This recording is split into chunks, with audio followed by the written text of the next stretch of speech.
యోగి ప్రభుత్వం కుంభమేళా పూర్తయిపోయిన తర్వాత ఆ శానిటరీ వర్క్ చేసిన వాళ్ళందరికీ తలా 10,000 రూపాయల బోనస్ ప్రకటించింది. అది ఇంతకుముందే మాట్లాడుకున్నాం. అది కాకుండా ఇప్పుడు మరొక అడుగు ముందుకు వేసింది. మొత్తం పోలీసులు 75,000 మంది పనిచేశారు.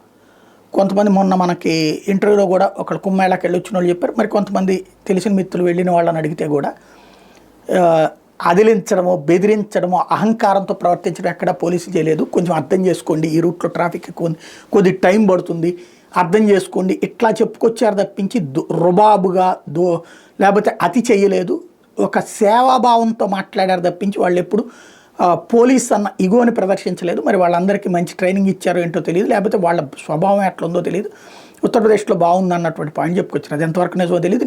నేను మాట్లాడిన 10 మందిలో ఎక్కువ మంది అదే మొక్క చెప్పుకొచ్చారు, ట్రాఫిక్ జాములు వీటి గురించి చెప్తా కూడా. అయితే ఇప్పుడు అలాంటి పోలీసులు టోటల్గా డ్యూటీ చేసింది 75,000 మంది. ఆ 75,000 మంది పోలీసులకి కూడా ఏకదమ్ వారం రోజుల పాటు సెలవు ప్రకటించేశారు యోగి ఆదిత్యనాథ్. విశ్రాంతి తీసుకోమని చెప్పారు.